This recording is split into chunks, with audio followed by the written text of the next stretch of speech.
We come together this morning to grieve the death, but also to celebrate the life of John Yeager. I know an important link in your family chain has been removed. A loving husband of 25 years, a loving father of 5, a loving grandfather has died. And his loss extends to other family and friends and church members, many of whom are gathered here today. I want to take a moment to read John's obituary. It says, John passed away Tuesday, September the 4th, 2018, at Bronson Hospital in Kalamazoo. He was born January the 18th, 1945 in Chicago, the son of Elliot and Virginia Yeager. John proudly served his country in the United States Marine Corps in Vietnam as a teletypist from 1967 through 1970, and as a fellow Vietnam-era veteran in the Air Force, I was here to pursue. John loved to run. He attended DePaul University with a track and field scholarship and is a member of their Athletic Hall of Fame. He had worked at Pitt Hospital in Plainwell and at the VA Hospital in Battle Creek until his retirement in 2009. He was an accomplished artist and loved to paint and draw. Many of his paintings have been shown locally, and he has a piece in this year's art prize in Grand Rapids. John enjoyed following the Chicago sports teams, especially the Cubs, and also Michigan State University. On November the 20th, 1992, at the Otsego United Methodist Church, he married Judy Stoneburner Hunt, who survives. Also surviving are his children, Bill Yeager of Coldwater, Tim and Ruth Yeager of Tennessee, Becky and Ryan Gottfried of North Carolina, Ruth Rosankovich of Kalamazoo, and Charlie and Blair Hunt of Wyoming. Grandchildren, Ty, Hannah, Nolan, Micah, Abigail, Roseanne, and Reuben. Sister, Cliff, Sue and Cliff Miller of Ann Arbor, and several nieces and nephews. He was preceded in death by his parents and brother Tom. Contributions in memory of John may be made to the American Heart Association or to the Otsego United Methodist Church.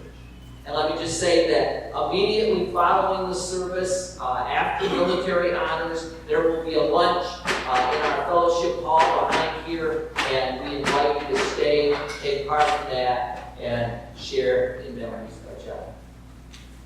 But an obituary never tells the entire story of any person's life. So it has been good to hear and to read and to share memories of John over the past number of days. And it has been especially good to meet some of John's children that I had not met before and hear some of the inspiring stories that they had to share. Before I turn it over to the family, I was visiting with one of our homebound Marine Corps veterans yesterday, named Lloyd Snyder.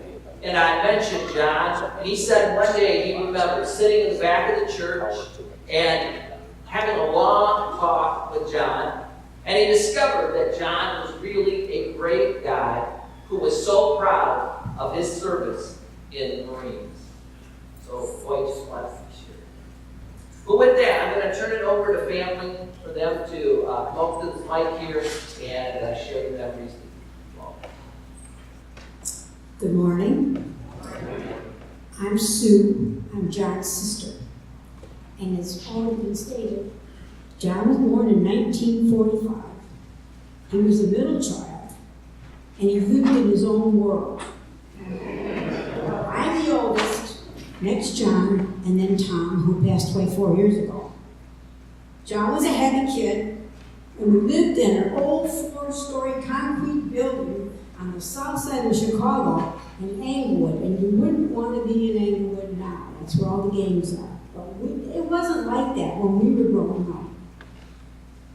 It was like a city within a city. Everybody knew everybody else. It was mostly Irish Catholic, and we were the minority, but we've been the minority all our lives, so what's the difference? And everybody got along because we all felt the effects of the war. In the early 50s, Chicago was hit pretty hard with the virus of polio, and John was a victim of it. Luckily, he had the mildest form, or 3 forms. He had a long convalescence, but he came out okay. But ironically, it was after he was older that he suffered some of the effects of having polio as a kid. He was about 7 or 8. We lived as a family in Chicago until he was about 15. And then Mom and Dad moved to the western suburb of Clarendon Hills. And he went to Hinsdale High School. And he decided at the time when he got there, he was there for 3 years, he was going to be a runner. And I said, a runner? Because he hadn't done it before. And he said, yeah, I decided to do that. For 3 years, he brought many titles and trophies to the Hinsdale High School. And then upon graduation, just like a lot of kids, he couldn't decide what he really wanted to do. But he finally ended up at DePaul University. And he became an active part of their athletic program as a cross-country runner. He was studying nursing, believe it or not, when he was there, and he never graduated. But he won long range cross country in the 2 mile, the 3 mile, the 4 mile, and the 5 mile. And then in 1967, he was accepted to the NCAA Indoor Championship mile. But if you recall, 67 was when the United States found itself at war in Vietnam. And he decided to become a Marine. And I said, a Marine? I thought maybe new Army, He said, yeah, I decided I was going to be a Marine. He never wanted to talk about what happened over in Vietnam. And he was in the military 3 years. And it was the latter part of his stint that he was in Vietnam. All he would say to me is, I was on a beachhead somewhere in Vietnam, and I was a dispatcher to a great big ship way offshore. Some days were very monotonous, and some aren't. When he came back, he was even quieter than the John that came in. When he came home, he went back to my folks in Clarendon Hills, there, and he worked in the Seventh-day Adventist Hospital there in Hinsdale. And he met Nancy, his first wife. They married. They had 3 kids, Bill, Jim, and Becky. Unfortunately, John and Nancy divorced, and for quite a while, John was pretty low. And then one day he said to me, I found somebody. And I said, what's her name? Judy Hunt. And he lit up. Life got better right away. And I was here when he got married in November on the 20th, because that's my younger son's birthday, 1992, and I remember the celebration. It was a great time, and all his kids were here. And the great thing too was that he told me, he said, I have 5 kids now. I've had Ruth, and I've had Charlie, and he was really happy. Life went on with many medical close calls. And ultimately he had to retire from the VA hospital in physical therapy. And with time on his hands, he said, I'm going to take up painting. I said, painting? I didn't know if you knew one end of the paintbrush from the other. He said, yeah, I decided I was going to do that. Amazingly, when he entered the art prize, 3 times he had a painting hung up. And there's one over there now. That takes a lot of guts to retire. John was not an overly ambitious man, but boy, was he stubborn. Yes.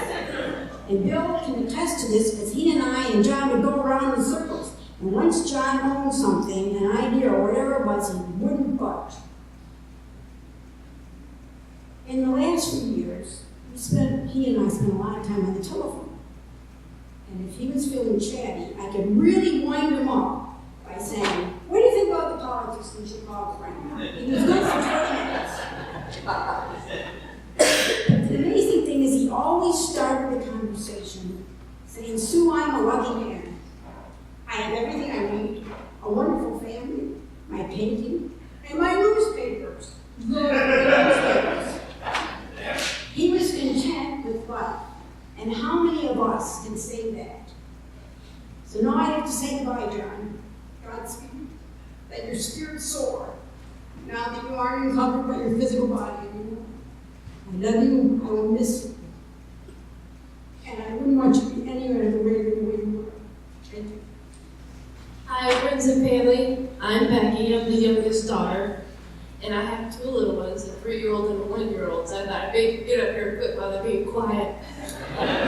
So I just want to say 3 things that I want you to take away, in addition to what other people are going to share about my dad, is that my dad was the best dad I could ever ask for.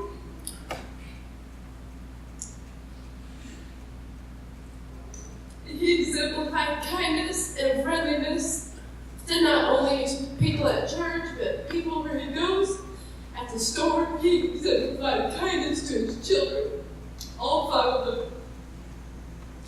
And the last thing is that his enjoyment of reading papers led him to the interest in the best book you could ever ask for, and that is the Bible. So these 3 points I'm just going to share with you. So my dad was the best dad I could ever ask for. In my time as being a teacher in church, in public schools, in Christian schools from K to 12, I've gotten to know a lot of dads. But my dad was the best I could ever ask for because he enjoyed seeing us, and he'd always play sports with us and catch. And he played tennis with me, and he was always there for every big event as much as he could with his failing health. And the second thing about my dad was that he exemplified kindness. As my aunt shared, that unfortunately my parents divorced, but the good news is my dad found Judy, and we're so glad he did. Because the relationship that as my parents got remarried, they forgave each other.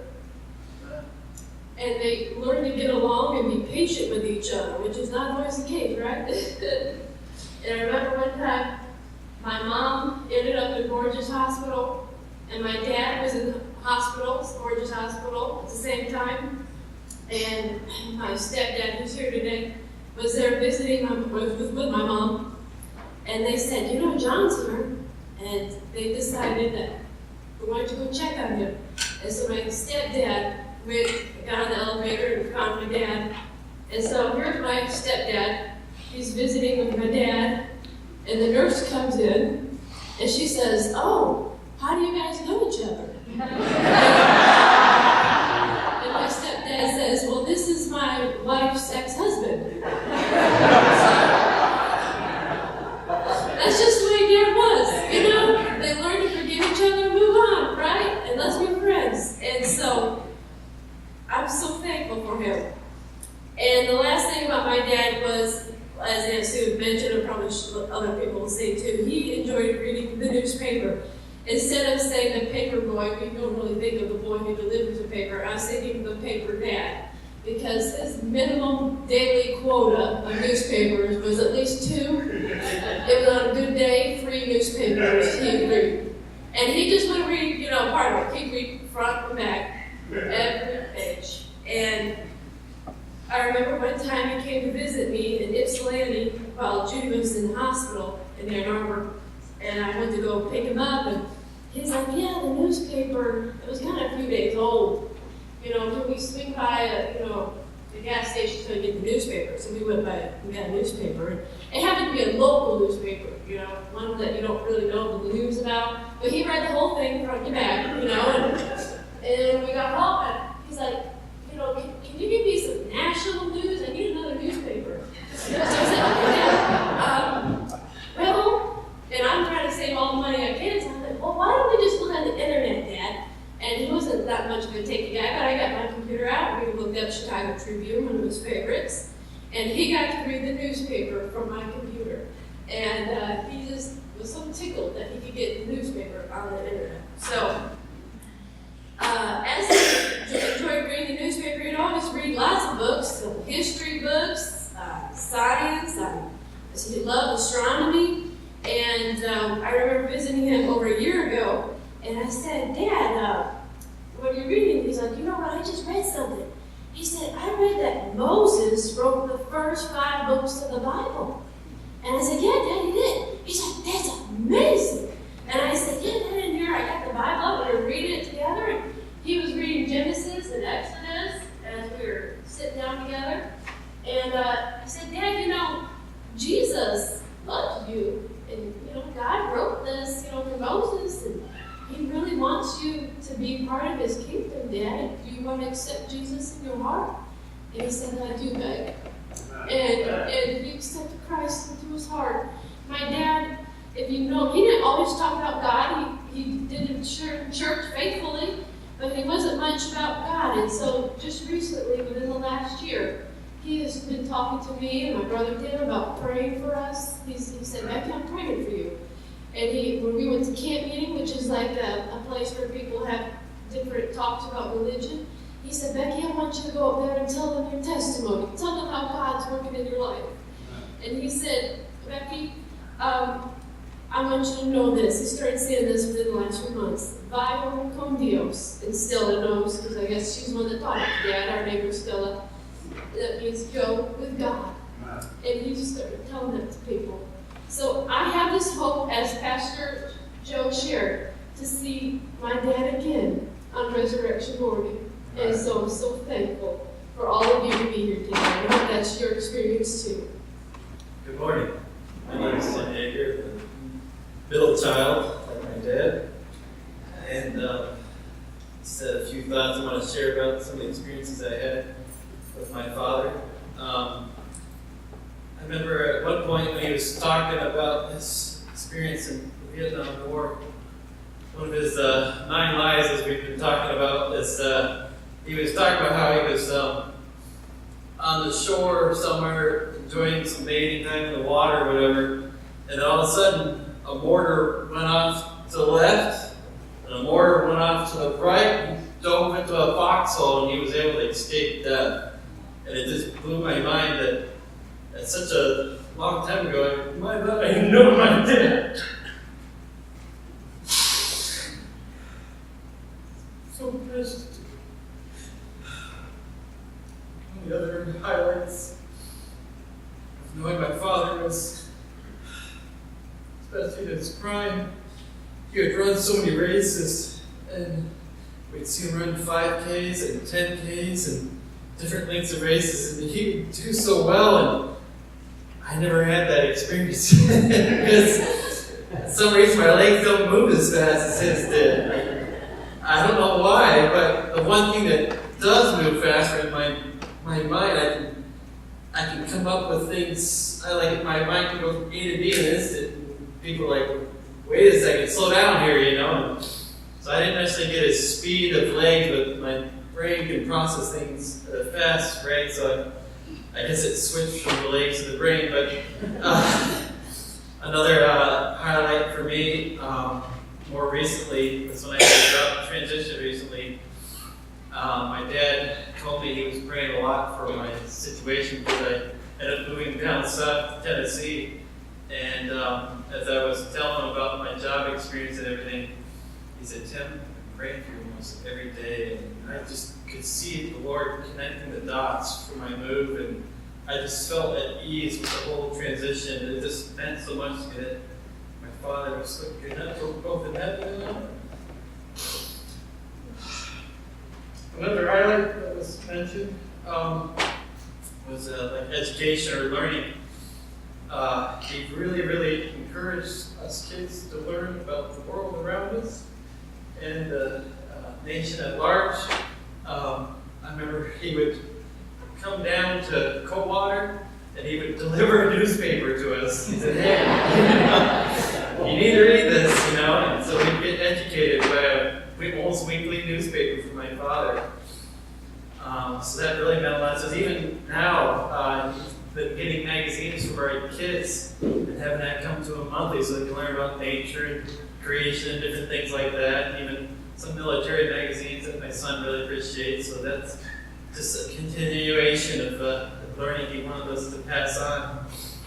Another love that you can see on display is some of his paintings that he worked on, and just amazing work. I think I can't remember if it's in here or not, but there's one of the eagle he did at the art fair, and he did really well on it. And that's one thing that's going to be passed on to like my daughter Hannah. She's really come up with she's doing really well for her age at drawing, and I can just see his talent shining through her. And another aspect is humor. I don't know if you guys ever talked to my dad much, but he had an interesting sense of humor, and I think that's one thing I definitely picked up on. And some people call me a crazy Tim or whatever, but part of it is just, I've got this sense of humor that just got passed on from my dad, and it kind of makes me stand out sometimes. And let's see here. Just checking through my notes. Another thing that Dad passed on is the love of nature. We spent so much time at, I forget the name of the lake, but somewhere nearby. It was a camper he had out there, and that's something that my family and I are carrying out with our children. Spending a lot of time in nature. Dad would take us to different campsites, up to the Wisconsin Dells, all over different parts of Michigan, and I'll never forget that aspect of his life as well. And just to finish up, if there was one thing I know I would love is that all those that were here, he could see, because it just means so much to see the family support, the extended family support, former co-workers, and it just means so much to me and my family, and we thank you for it, and we love you guys. Hello, my name is Bill. I'm the eldest son. I'm also known as the number one son. I exchanged that ranking with my stepbrother Charlie, depending on what time of year it is. I really didn't write anything down. I didn't really prep, but that's sometimes I get myself stuck in situations like that. I had some things I wanted to share. We shared my dad's love of reading, and that was a big thing. I mean, he really endorsed us in learning and reading and know things for yourself. Study it out for yourself, and that holds true too when it comes to Bible study. And Dad was about the simple things in life. Jaegers, we don't have to sit around and talk. We'd all be reading on our own, just be silent in there, and you'd be like, "You guys having a family get together?" I mean, but that's what we do. We'd be in our own little, did you read that? Okay. My dad was just, and I took that. I've learned that I can live with, I don't need a lot to be entertaining for me. I can take joys in the simple things in life. And I think Dad really gave me it just grounded me, and it helped me in my growth in my life. And Dad was also just he didn't want to say anything negative about anybody. It doesn't matter who it was, unless you were a politician. My dad had nothing negative to say. And so I take that from him too. I struggle with that myself. But Dad would just say, "Listen, why are you worried about that? Why are you saying negative thoughts about this person? It's not going to help them. It's not going to help you." He was very practical, and he would really set me down sometimes.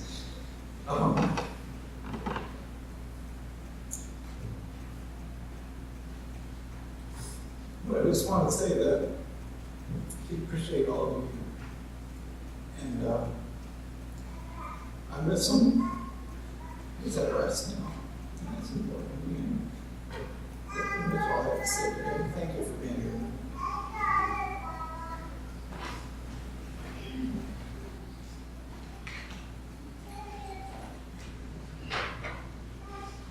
Number two son here.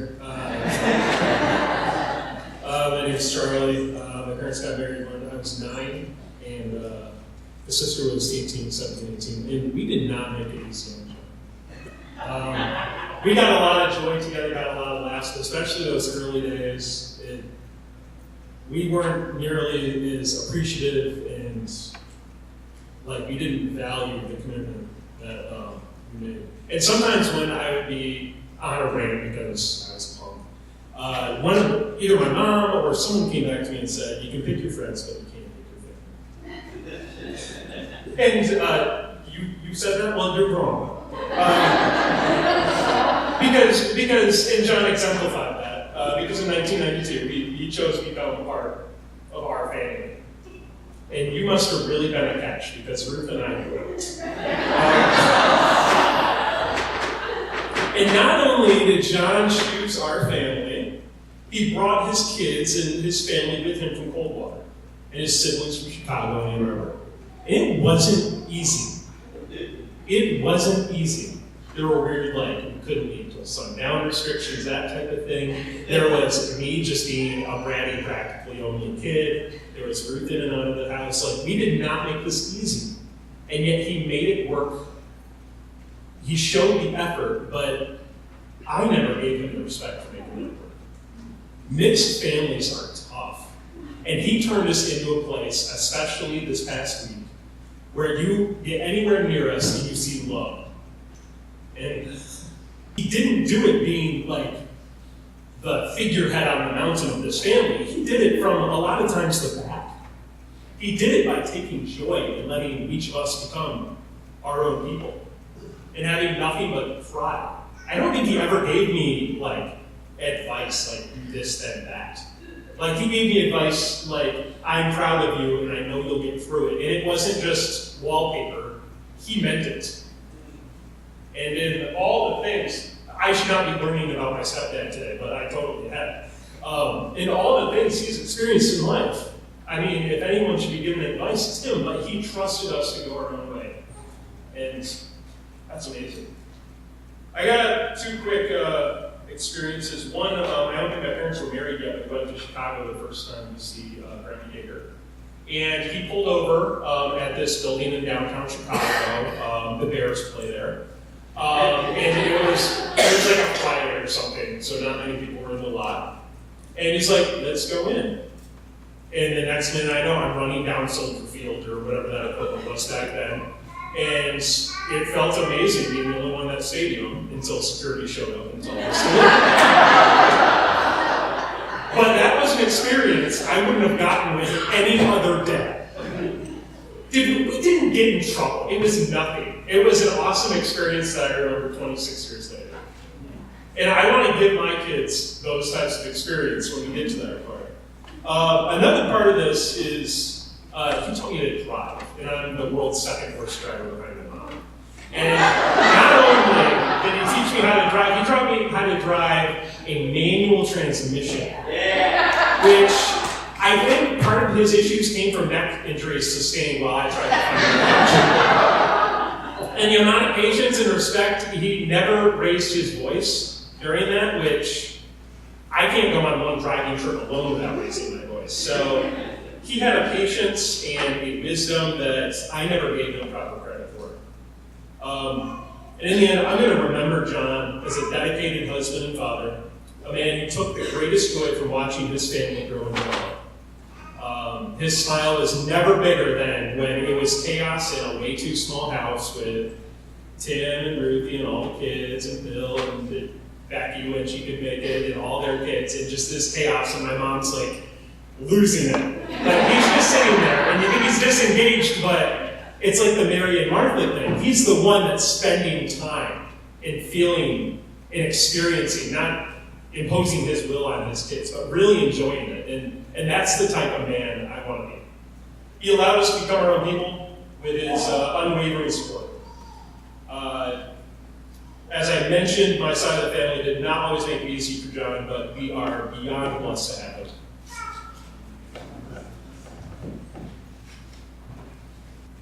John loved reading the newspaper. When John read the newspaper, he liked to shake it and make a lot of noise just to annoy me. That memory now makes me smile. He loved to paint, he was very good at it. He had art prize entries for the last 2 years and has an entry this upcoming year. John loved going to the Otsego United Methodist Church. He loved the different bands because he loved music. John and I didn't argue very often, but when we did, I usually won. for reading and enjoyed the library and Barnes and Noble. John loved sports. His favorite teams, Michigan State Spartans and Chicago Cubs. John loved running and participating in many 5Ks. John used to love visiting his mom, Virginia, and she loved going to Harding's for coffee and muffins with John and Charlie. Coming from Chicago, she liked our nice little town. John and I were happily married for 25 years, and we have so many wonderful memories, and I will miss him every day. He took such good care of me. We took good care of each other. You know, listening to the story of John's daughter, Rebecca, of leading her dad to fully give his life to Jesus and hoping to be baptized along with Judy, John had fixed his eyes on his coach, Jesus. Jesus is called the perfecter of our faith. He is the perfect coach.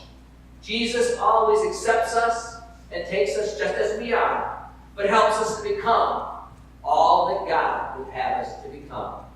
In running the race of life, we have a coach who has himself run that race faithfully and successfully. And I'm sure John found, even in his hardest times, that he had a coach in Jesus who offered words of encouragement. As John crossed the finish line into eternity, he heard the words of Coach Jesus, "Well done, good and faithful servant." As the family gathered around John a final time on a Tuesday evening, I will never forget Judy's words of wisdom. She said, "Always tell your loved ones you love them, even when you're mad at them." You know, we need to remember that. That is so important. Always tell family and friends that you love them, because you never know if this will be the last chance you have. With that,